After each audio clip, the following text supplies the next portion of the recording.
Well, hello there, guys, and welcome to another one of my reviews. Today, we're gonna take a closer look at the facelifted BMW X5M competition.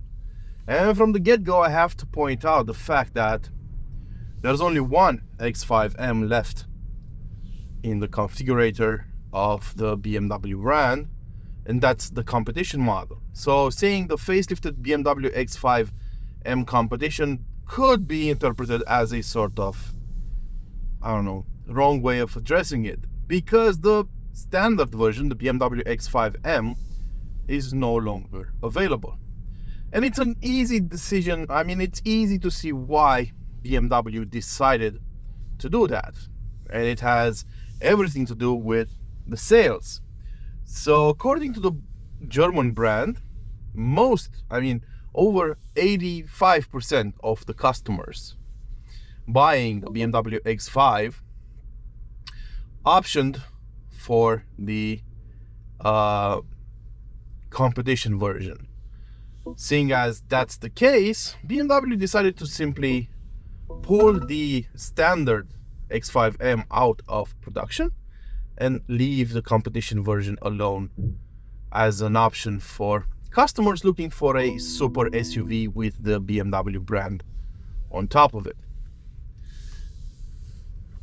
So, since we already explained that the competition model is the only one you can get, you can probably already figure out by yourselves just what kind of power this car makes. So the facelift didn't bring about a new engine, or did it? It did bring about a new engine, but the power output remains the same. So what we have under the hood of this car is the new BMW S68 engine. As the S63, which has been used on BMW X5M models since the beginning. The first generation had the S63 engine under the hood.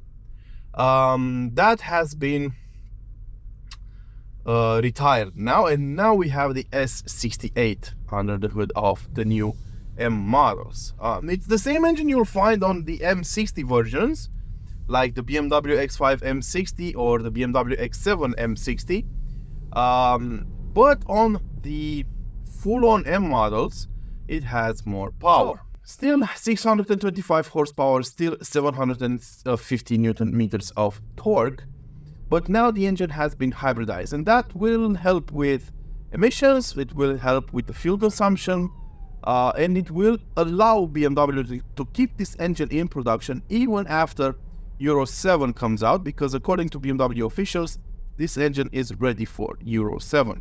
What did they do to it to make it a hybrid though? It's really easy. Actually, I was thinking about it earlier today. BMW only did one thing, and they hybridized their entire lineup.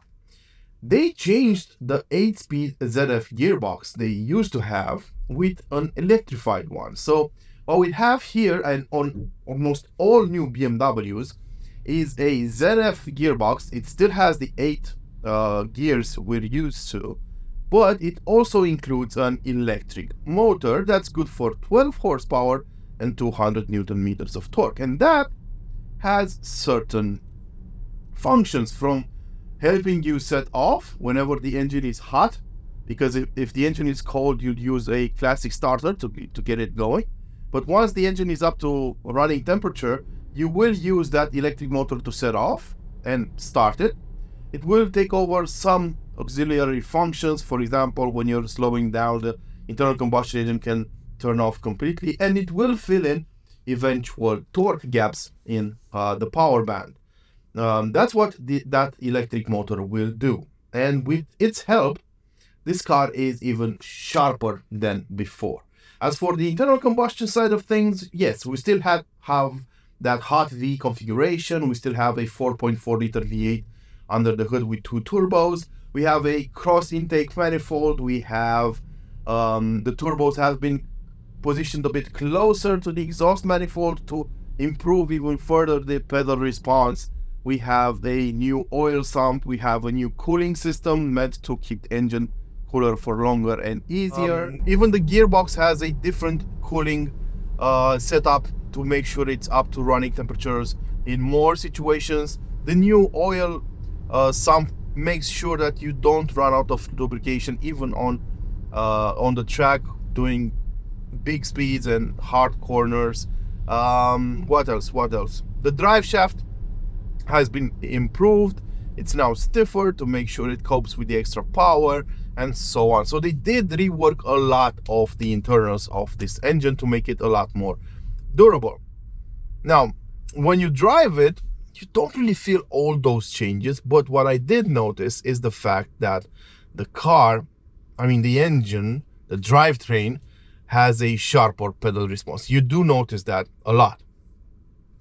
Other than that, though, the sound is basically the same. They did change the exhaust system as well, so we have the M Sport exhaust system as standard fitted to the car right now, and it has a different bolt-on scheme. For example, the exhaust is now hooked better to the underbelly of the car to transmit some vibrations alongside with the noise to make the experience a lot more, enjoyable. And all cars come with the M Sport exhaust system, as I already mentioned. Now, there have been some changes on the transmission side of things, of course.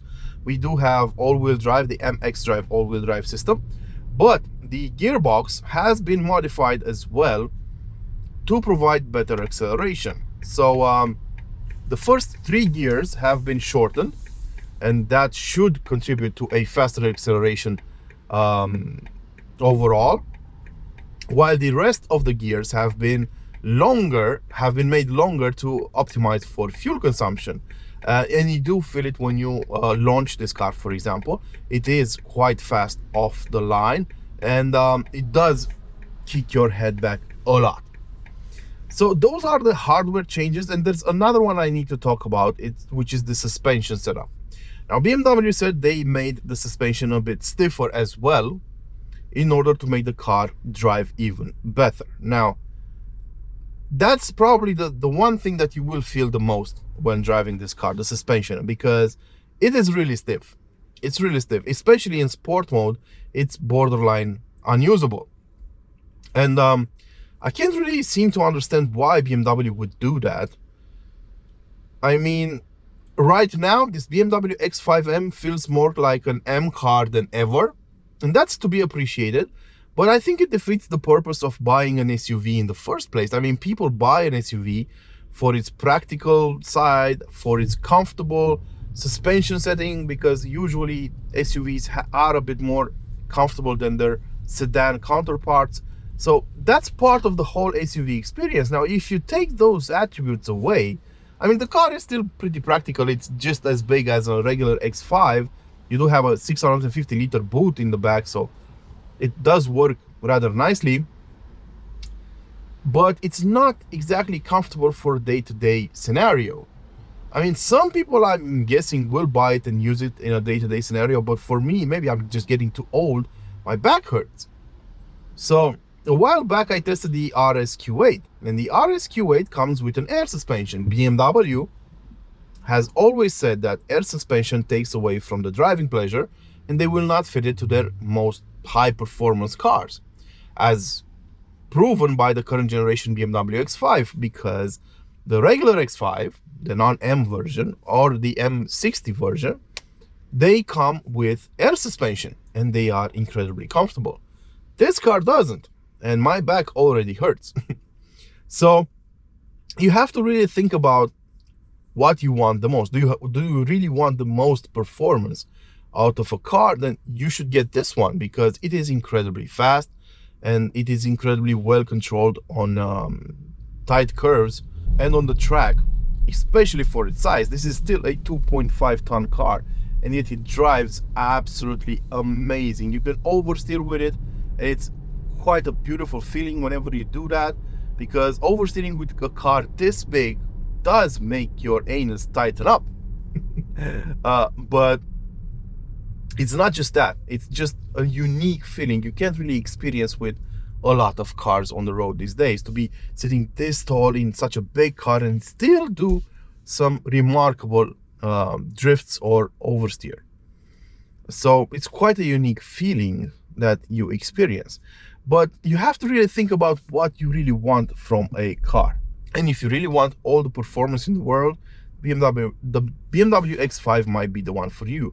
If you also want some comfort, well, there are other choices on the market that are not exactly as precise and as poised as the BMW X5M, but they are considerably more comfortable and more spacious. And I am talking about the Audi RSQ8. I've been driving this car for a few days now, and I really like it. You don't get me wrong. And I like the attention it gets. I like the fact that it is quite understated compared to what it can do. So as long as you don't press this button over here for the exhaust, a lot of people won't even notice you're driving the BMW X5M. They will probably think this is just an X5 model with the M Sport package. Now, speaking of design, a lot of things have changed on this car compared to the pre-facelift version. For example, the front end is quite heavily redesigned. It has a new grille, it has new headlights, it has a new front bumper with huge air intakes to the sides. And I have a bit of a concern about those intakes because you don't really have a mesh in front of them anymore, so they can easily be hit by all sorts of rocks and, I don't know, debris on the road. One of the radiators behind those air intakes already has a hit on it, and I don't think they can take much abuse over time. We'll have to wait and see.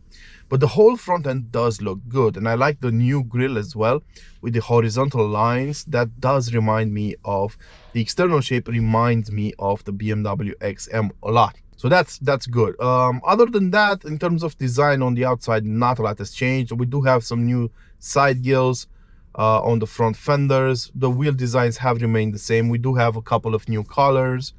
And over at the back, we do have a more aggressive bumper with the 4 tailpipes in gloss black. As I said, that comes as standard on the M Sport package, which is now fitted as standard on this car. Also inside, a lot of things have changed, but the overall shape remains the same. So we do have this new curved screen, as we've seen on a lot of new BMW models, which works great and actually has a lot of great features. The graphics are great. It's really fast and responds really well to your inputs, but I would have liked a better inclusion in the whole dashboard design. It feels like an afterthought. It feels like you just put a TV on a nightstand and call it a day. I would have preferred a design that would, and that's basically my only criticism of the interior design of this car. You can configure it in a number of ways. I love these M seats. They look wonderful. They feel wonderful. They're incredibly comfy and supportive at the same time. We have the gray merino leather over here with black accents in the middle. I love the illuminated X5M grille on the headrests. I like the way they move whenever you adjust the headrests. And everything is built to the best possible quality. You have Alcantara on the headliner over here and on A-pillars. You even have it on the sun blinds. Good quality materials all around, and a good fit and finish, because nothing squeaks, nothing rattles in this car. It is absolutely perfect. We also have a lot of carbon fiber in this car, and I like this honeycomb design on the door cards and on the seats as well.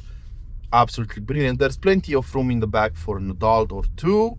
I wouldn't squeeze 3 in the back of this car, and I actually like this sunroof as well. It does light up at night if you want it to, but that's an optional extra, and you can have everything you want. You also have these M1 and M2 buttons you can configure. I already told you about that in a number of videos with M cars on this channel. So you can basically configure a certain setup for the car's suspension, transmission, acceleration pedal, and so on in the car system. So let me show you. You can set up everything you want and save it to a button, right? And then you can set a different configuration for the other button, and just save them, save each one of them, and then you'll be good to go whenever you want to, just by pressing one button. So plenty of customizable features. What is the takeaway when it comes to the BMW X5M? Well, if you want the highest performing car on the market, I think this might be it. I know the BMW X5M will put the Urus in a tight space, the Lamborghini Urus, and I know it will beat the GLE 63 AMG on most tracks. But if you want something a bit more comfortable, I think you should go with the RSQ8. It's also a brilliant car. I think the comfort of the suspension is the only downside this car has. Other than that, I love the way it looks, I love the way it drives, the engine, the transmission, everything is set up absolutely brilliantly. So that's my takeaway. Pricing starts at around 140,000 euros depending on the market you're in. This car costs 172 with all the optional features on it, like the paint, the rabbit gray on the outside, the seats, the merino seats, the carbon inlays, and so on. So this has been my review of the BMW X5M competition facelift. Hope you guys enjoyed it. Until next time, don't forget to like, share, and of course subscribe to keep this channel alive. Ciao.